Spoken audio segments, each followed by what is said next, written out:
Ayan, nilinis na rin po natin yung ating pong mga damo para kung magkagayon ay yun na, hindi tayo reklamuhan ng ating pong mga tagapitas na masukal ang ating kalamansi. Kaya ito muna po ang ating tinrabaho. Ayan, ang dami po namang mga bukong mga maliliit. Anong kapal po naman ang ating bungang pantag-ulan.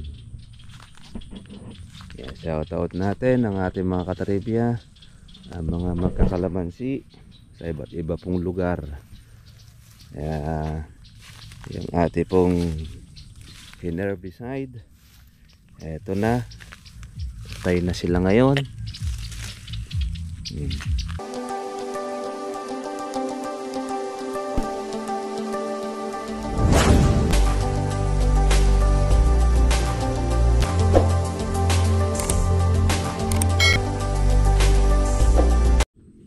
Good morning po sa inyo mga katribya at welcome po sa aking YouTube channel. Kamusta na po kayong lahat? Hindi po tayo nakapasok po kahapon dahil po maulan ang panahon.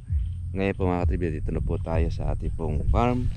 Tutingnan po ulit yung ating pong ginawang trabaho. Ayan na, patay na mga katribya po yung ating mga damo.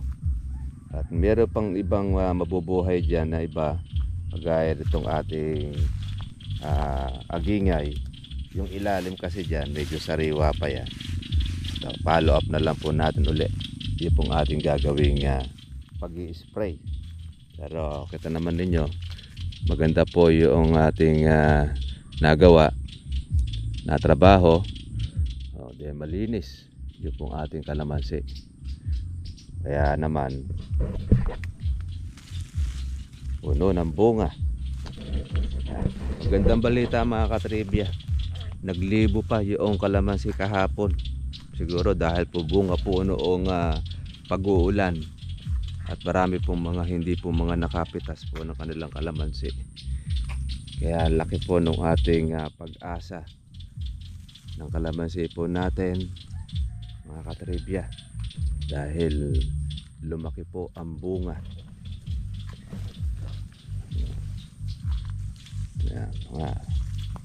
Nilinis na rin po natin yung ating pong mga damo para kung magkagayon ay yun na, hindi tayo reklamuhan ng ating pong mga tagapitas na masukal ang ating kalamansi. Kaya ito muna po ang ating tinrabaho. Ayan, ang dami po namang mga bukong mga maliliit. Anong kapal po naman ang ating bungang pantag-ulan. Kaya shout out natin ang ating mga katribya, ang mga magkakalamansi sa iba't iba pong lugar. Kaya yung ating pong herbicide, eto na, patay na sila ngayon. Maganda na po tayo ngayong lumusong. Kaya tayo ay tinuturo po natin mga katribya po yung paraan sakaling lumaos man po ang inyo pong damo.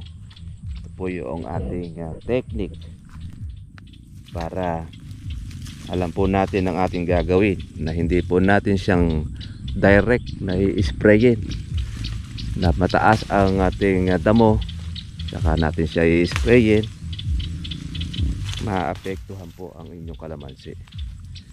Kaya yung mga natira naman natin kagaya ito, itong mga bagay, yan na lang po ang ating alisan.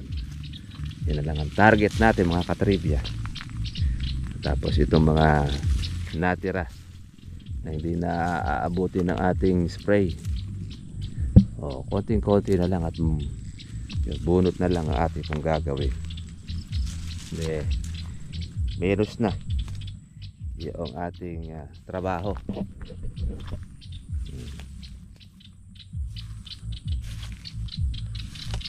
Ayun kabila po, ayan malinis din, wala rin sila pritasin. Ito na lang yun sa atin mga katribya. Hintay lang po natin na gumanda po ang panahon. Hapon natin siya patitira. Malapit na mga ka-farmers. Tanggal muna po tayo ng ating tumbaging doon sa ating kalamansi. Yan.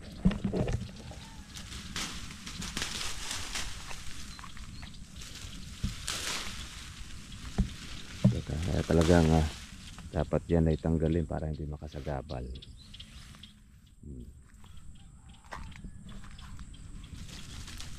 Yan, madali naman po siyang makita dahil malaki ang puno.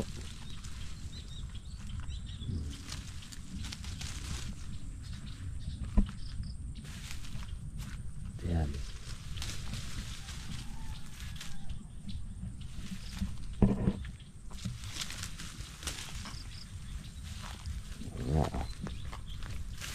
Dilaw na to. Yan niya, papatay na siya. Patay na ating mga damo.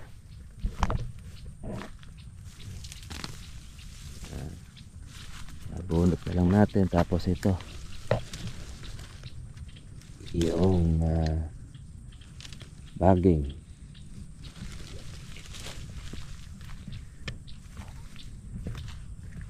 Hindi mo tinanggal yan, baging na yan. Ito ang mangyayari, oh. Ano nga, oh. Mahigpit ang kapit, kaya nakakulapol sa ating kalamansi. Pag umulan, makakatarigya, kasama pa sa pabigat sa sanga, kaya tinatanggal natin ito. Maraming bunga, pati gaholin. Napakasipag ng kalamansi sa pamumunga. Ikaw na yung magsasawang pumitas pag tag-ulan. Swerte na lang natin dahil tumaas pa, pero bababa po yan pagka po nagregular ang panahon. Pag umaraw, baka balik ulit sa dati na mababa. Yan ang kalamansi, kaya po siya tumataas dahil marami hindi po nakakapitas dahil mababang area ang ibang lugar, kaya ay binabaha. Ba naman mayroong sabog ng abono, kaya bawal pitasin. Kapal ng kawa, mga bukong mga maliliit.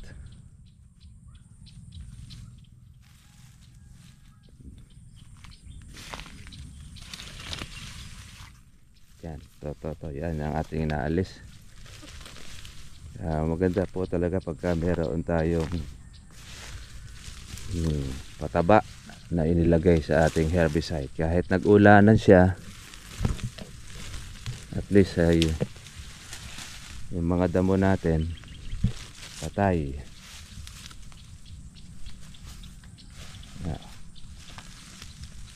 Ganda.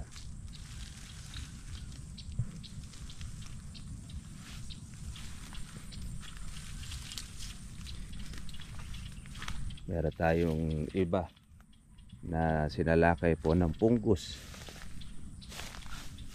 Agarin na lang po natin alisin, mga katribya. Kumukulog na naman mga katribya, at ibig na naman na umulan ang banta, kasi katatapos lang po ng bagyo. Ito, kailangan natin ng gulok para sa ating tatanggal ng fungus.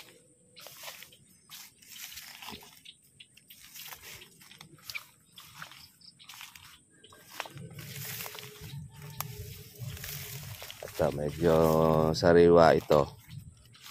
Follow up na lang natin sa susunod na pag-herbicide. Sigurado patay na siya.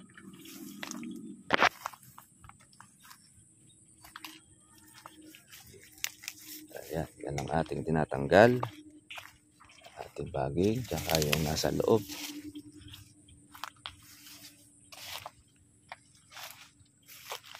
Yan. Hanapin natin ng kanyang pinakapuno.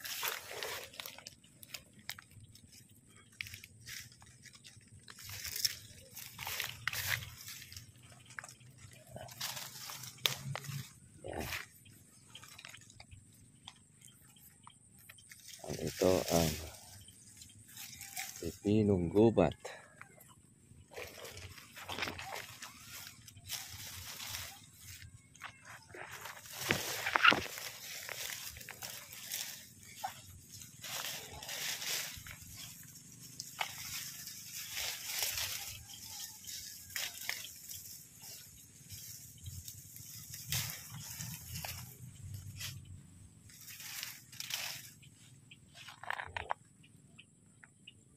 Puno ng bunga kalamansi at yung mga maliliit.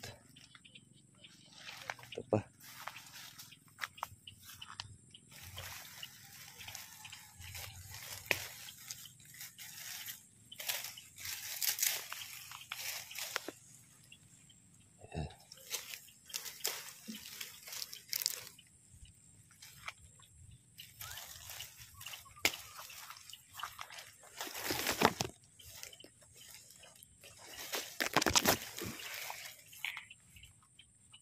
Malalanta na yan. Basta't mabunot po yung pinakapuno. Malalanta na.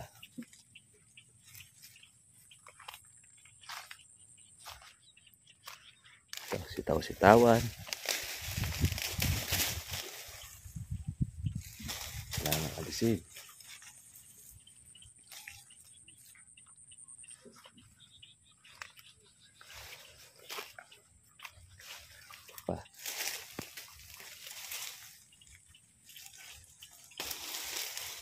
Sumasampa sa kalamansi.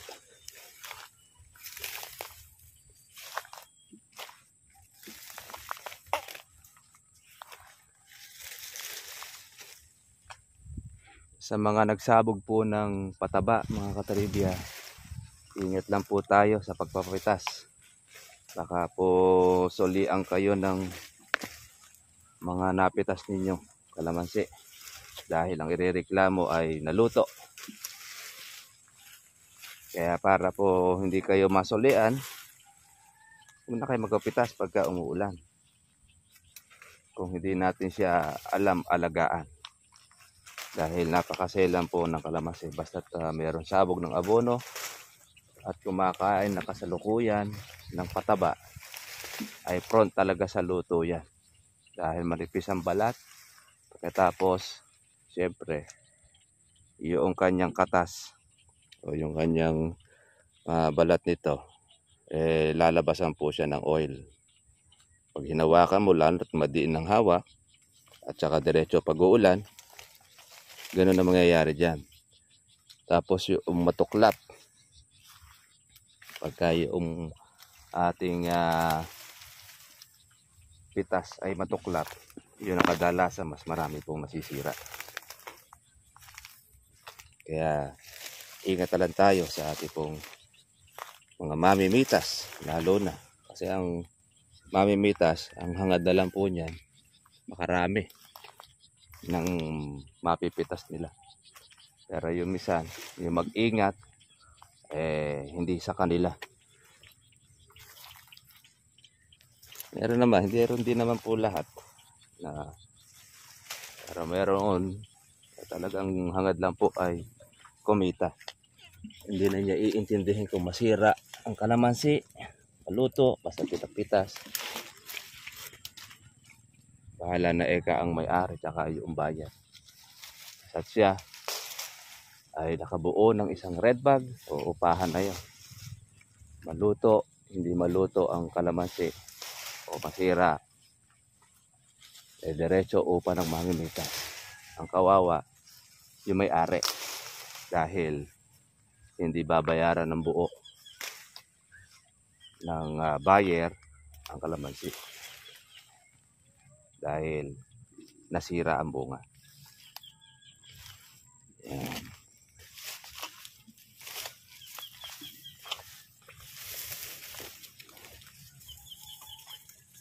Okay. Good news. Kaya ang ating kalamansi, ang ating mga damo, malinis na. Ito, tanggal-tanggal na lang tayo ng ating baging. Yan. Hindi po kasi ito po pwede doon sa herbicide. Yan ay nakakapit sa kalamansi. Para matanggal natin yan, kailangan manual natin siyang hahanapin sa ilalim. Tapos bubunutin. Yan. Para atin siyang mapatay.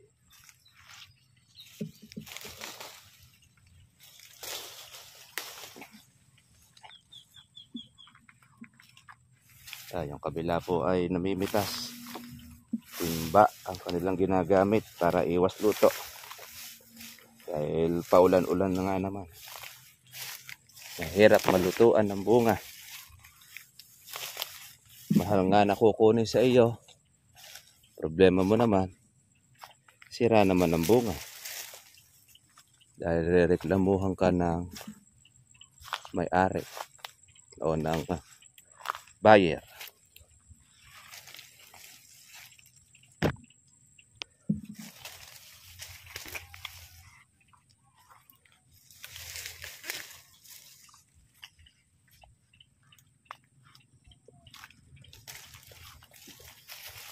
Kaya minus tayo ng ating trabaho ngayon, mga katribya. Lumutang na rin po yung ating pitasin. Delikado na naman tayo sa ating mga kaibigan na mga tulisan. Yan lang po ang halos sa inaabangan ng mga yan. Yung mananakaw sa kanyang kapwa na ayaw lumaban ng parehas, ayaw magpagod, gusto nakaasa sa kanyang pandurugas ang makapagnakaw. Hindi naman po nagtatagal yan.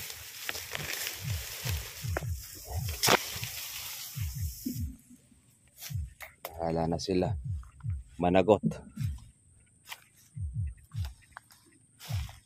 Ayan.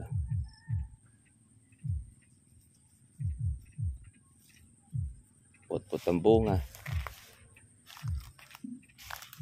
Ito yung masakit ang katawan sa mga haliparot na tulongges.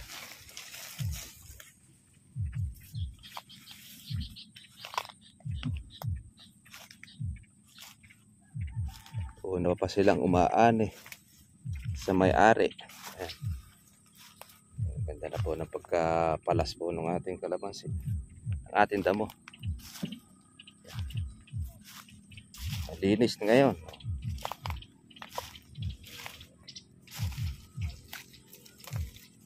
Kaya pagka halimbawa yan mga katribya, pumerde, i-spray natin siya muli. Ayan, lumitaw na yung lupa. Dati di natin makita mga katribya po yung lupa ng ating kalamansi. Ngayon, clear. Yan po ang ating ginagawa. Yan, kailangan natin din ng tanggal tayo ng fungus. Dito natin kailangan putulin ating fungus. Hindi naman siya gano'ng karami compare natin doon sa dati.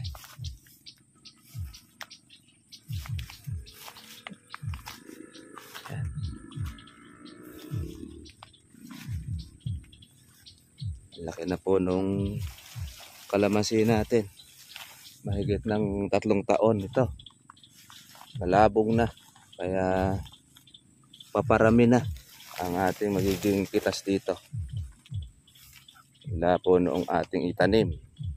3 taon na po ang mahigit.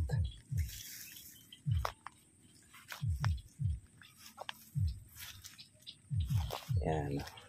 Ito, ambon na naman mga katribya. Talagang tag-ulan.